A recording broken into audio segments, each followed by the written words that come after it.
particularly APTM. Yeah. You're kind of curious, like, what is the deal with this, Oh, yeah. especially given all the buzz around blockchains and new technologies these days, right? It's very buzzy. So, like, our goal in this deep dive is to kind of cut through all of that noise and Mm. just figure out, like, what are the actual insights here? What stands out? Basically. Yeah. We're looking at this document, and it's packed with information and some pretty bold claims. So let's just dive in head first. Yeah, for sure. All right. So, like, right out of the gate, Yep. this fact sheet hits you with DAO1 plus APTM is a total no-brainer. Right out the gate. That's a pretty confident opening, wouldn't you say? Yeah, definitely. It's bold. Yeah. For sure. Okay, so then they go on to explain DAO1 as like this fully functioning decentralized ecosystem, right? And they specifically mention it's built on Apertum, which they say is a layer 1 subnet of Avalanche. Right. They even give the chain ID They do. 2786. Yeah, so for like the less technical listener out there, the chain ID basically just means that, like, it has a unique address within the Avalanche network. Ah, I see. So it like establishes its own existence within that larger ecosystem. That makes sense. Yeah. So it's good context to have. Sure. Okay, so they go on to make some pretty big statements, right? They say, our tools are live, trading is active, rewards are flowing, meaning people are getting paid, and our growth is undeniable. So it seems like they're trying to portray that they're already up and running, like not just planning stages. That's right. Yeah, they're going for like immediate usability and like real traction. Real traction. And what's interesting is that they try to position themselves, with the giants of the crypto world, right? Okay. So they're saying they combine the developer power of Ethereum with the scarcity model of Bitcoin. Oh, wow. Which is a pretty ambitious comparison. Yeah. I mean, it's like they're saying, hey, we've got the best of both worlds. Yeah. They're like, we found the solution. We figured it out. Exactly. Okay, so another point that they really lean into is transparency, right? Yeah. They're saying, we're 100% transparent and on-chain. Yeah. But they don't just, like, say that and leave it there. No. They actually give you the links to go verify it yourself. Right. Like, don't trust, verify. Yeah, exactly. Here's the Apertum Explorer, the subnet portal. Go look at the chain registry commit. Yeah, so, like, they're taking the extra step to show you, hey, we're serious about this. That's right, yeah. Okay, so then... And that really backs up their claim. Right. That everything about DAO1 and APTM is trackable and trustless. Okay. I mean, they even say no smoke, no mirrors, just pure blockchain. Wow. Pretty powerful stuff. Yeah. So it's like they're really trying to build that trust by letting you see for yourself. I see. So it seems like they're trying to differentiate themselves from the projects where, what's going on behind the scenes isn't quite so clear. Yeah, exactly. Okay, so moving on.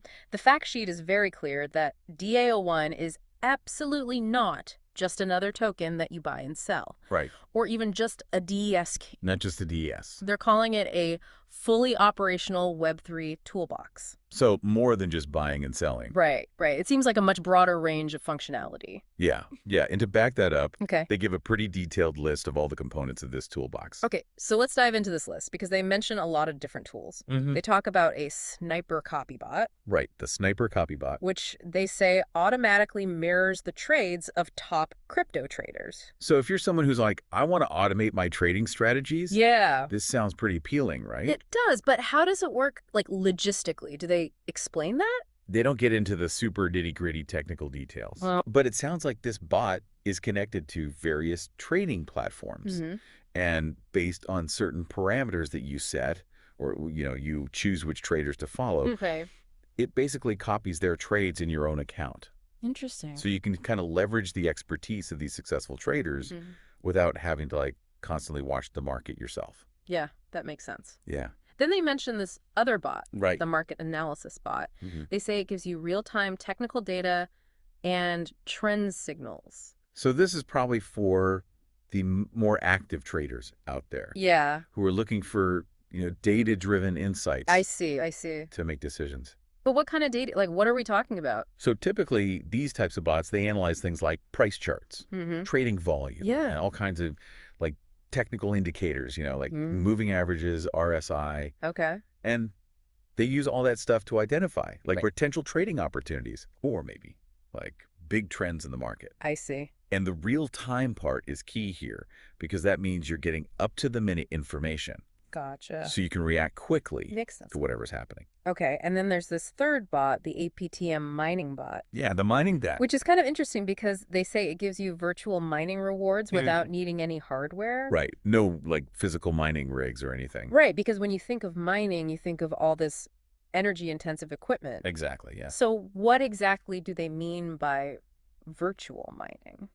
So in this context, I think virtual mining is probably more about earning APTM tokens as a reward for different activities within the DAO1 platform. Okay. Maybe it's things like, holding APTM or participating in the ecosystem, maybe even staking or something. I see. So it's not about the actual computational work, like with Bitcoin mining?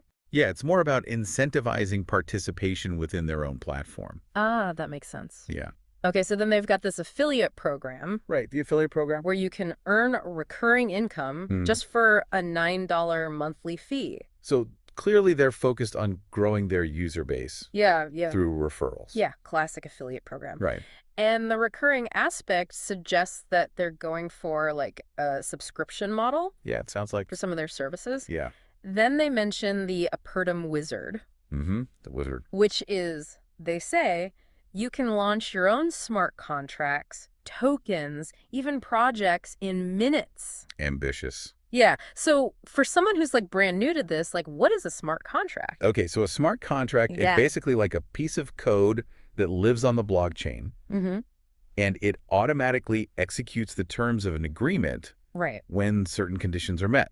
I see. So it's kind of like a, digital self-enforcing contract. And the fact that they're saying you can launch them quickly suggests that they've got like user-friendly tools and templates that make it easier to create and deploy these contracts. It's like lowering the barrier to entry for like new developers. For sure. And it could really foster innovation within their ecosystem. Yeah, that's a good point. Yeah. Then they also have DAX liquidity pools. Right, liquidity pool. Where they say you can earn passively by providing liquidity. This is pretty standard in the DeFi world.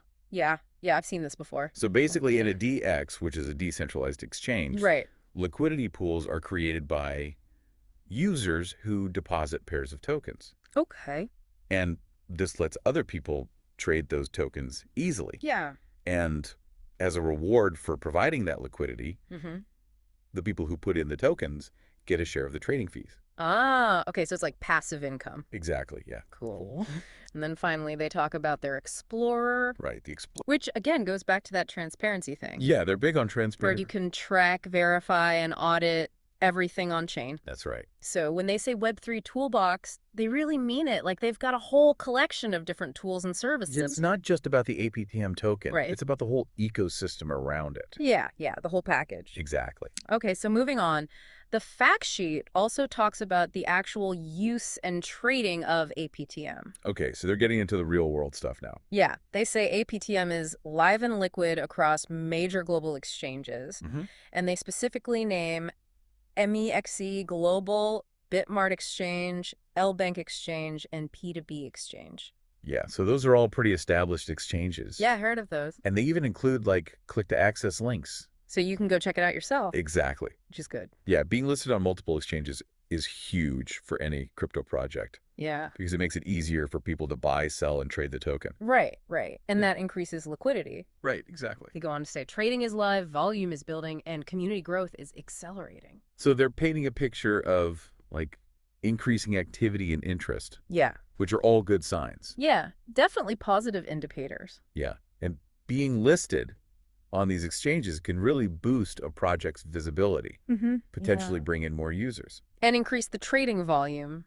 Exactly, yeah. Okay, so now let's talk about scarcity. Okay, scarcity. Which is, a big factor for the value of any cryptocurrency. Right, if there's an unlimited supply, it's not going to be worth much. Right, sure. So the fact sheet has a whole section on how DAO1 protects the long-term value of APTM through what they call a fully automated, unstoppable deflationary engine. Sounds intense. Yeah, definitely a core part of their value proposition. Okay, so how does this deflationary engine actually work? Well, they have this thing called the buy and burn protocol. buy and burn. Yep. So basically, certain actions within the DAO1 platform trigger a process that permanently removes APTM tokens from circulation. Oh, I see. So they're literally burning tokens. Yeah, they're taking them out of the supply. Interesting. And they're very specific about how much gets burned. Okay, what are the percentages? So it's 5% of all membership purchases, 8% of all fees from their trading bots, Okay. and a whopping 50% of all transaction fees. Wow. That's a lot. Yeah, could be a significant amount of APTM getting burned. Yeah, definitely. And of course, staying true to their transparency theme, they provide a link where you can track all of this burning activity in real time. Burn.apertum.io. That's the one. Okay, so they're really connecting this deflationary mechanism to the idea of true scarcity. Yeah, they even compare it to Bitcoin's halving events. Right, where the rate of new Bitcoin being created gets cut in half. Exactly. But it seems like they're saying their system is different. Yeah, they're saying that their burn protocol is like fully integrated into the platform. Okay. And it's completely automated. So it's not like a one-time event, it's happening constantly. Yeah, it's more continuous. And maybe more predictable Potentially, than yeah. Bitcoin's having. Right. Interesting. Yeah, so they're basically saying, like, the more the DAO1 platform is used, the more APTM gets burned. So more memberships, more bot activity, more transactions. Yeah, all of that leads to less APTM in circulation. And theoretically, that should drive the price up. If demand stays steady or increases. Yeah, classic supply and demand. Economics 101. Okay, so now let's talk about regulation. Okay, regulation, the big elephant in the room. Right, which is something that a lot of crypto projects try to avoid talking about. Yeah, it can be a touchy subject. But the fact sheet actually addresses it head on. They do. They say, DAO1 didn't flinch. It faced regulation with clarity and integrity. Bold statement. Yeah, it is. And they even give a specific example. They mentioned their response to inquiries from Texas regulators, where they apparently issued a strong and public statement, kind of like reaffirming their position. I see. So they're not backing down? No, they're going right at it. Interesting. Yeah, it's like they're trying to project this image of, a project that's not afraid of scrutiny. Right. And they're confident in their compliance. Okay. Or at least their interpretation of the regulations. And their main argument seems to be that DAO1 is not a security. Right, which is common defense for crypto projects. Yeah. When they're facing these kinds of regulatory questions. Yeah, it's like they're trying to differentiate themselves from, traditional financial instruments. Exactly. So they define DAO1 as a decentralized software platform with tools. Open source, user-powered, and future-proof, they say. So it's more about the technology. Yeah, it's like they're saying, hey, we're just providing tools. Right. We're not offering investment contracts or anything like that. And that open source and user-powered aspect really plays into the whole decentralization narrative. Exactly, which is like a key part of their argument against being classified as a security. Okay, so moving on, the fact sheet then talks about recognition and growth. Okay, recognition. Yeah, they say DAO1 is already being celebrated as one of the fastest growing blockchain communities worldwide. So they're claiming pretty rapid adoption here. Yeah, big time. And to back it up, they list a bunch of platforms that have recognized DAO1. Okay, like what?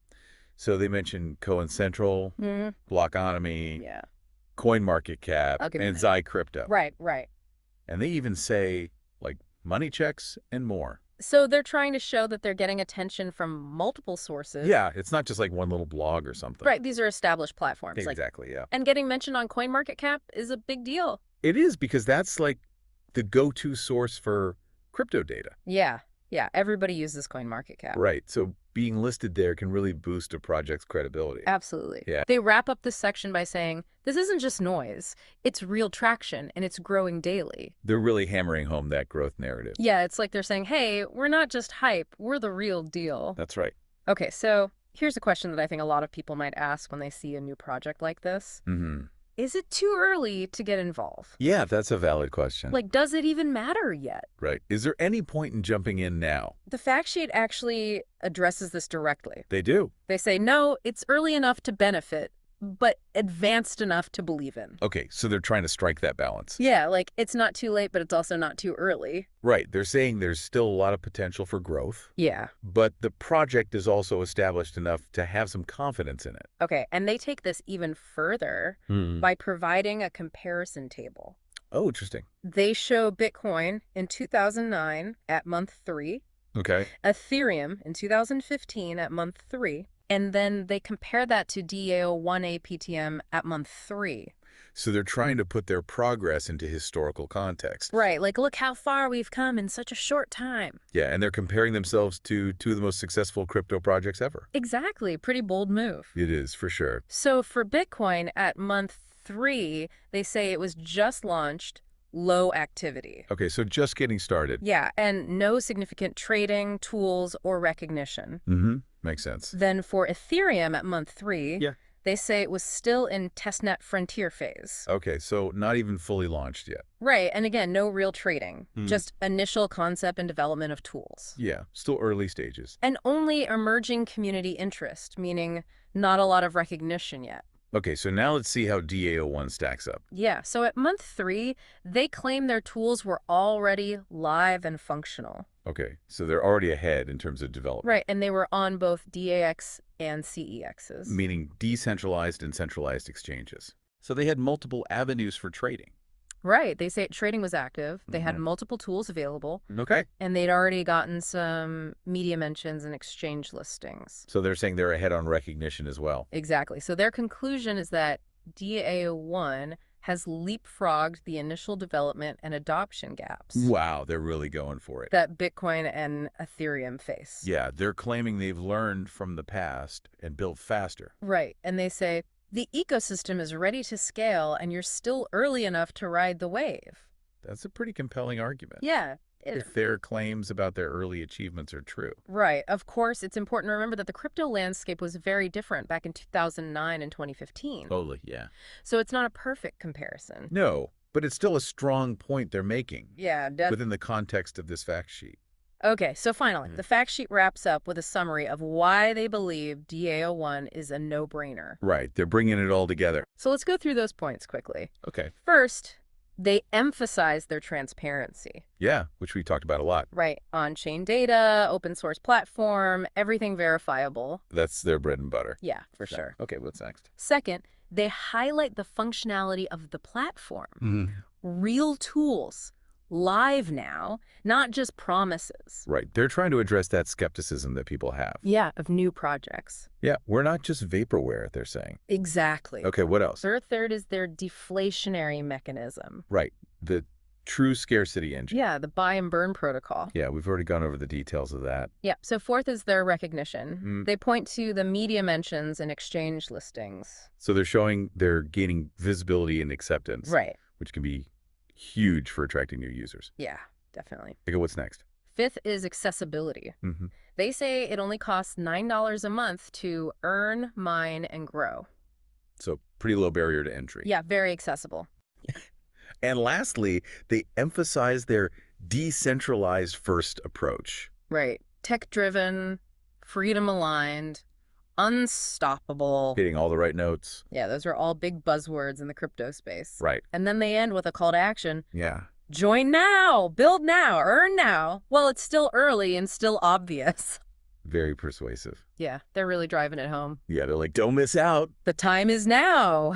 Right, exactly. Yeah. So you sent us this fact sheet, and we've really tried to break it down and understand what they're all about. Yeah, they're making some big claims. Yeah, they are. About their technology, their tools, their growth.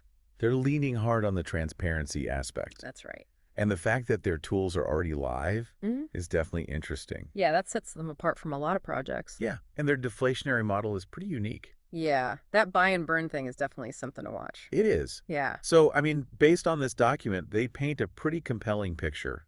They do. But of course, it's always important to do your own research. Absolutely. You can't just rely on one source. Right. You got to look at things from multiple angles. Exactly. Especially in the crypto world.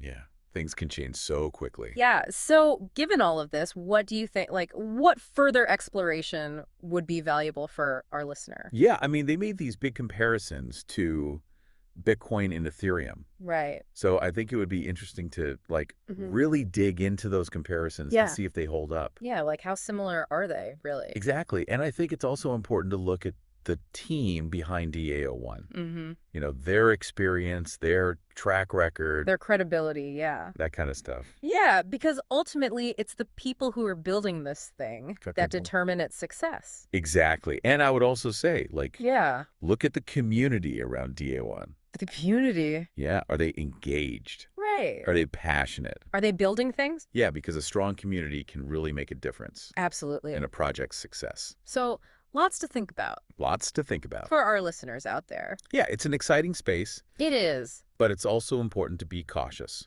Always. Always. Do your research. And stay informed. Exactly. Thanks for listening to this deep dive. My pleasure. And we'll see you next time. See you then. Bye.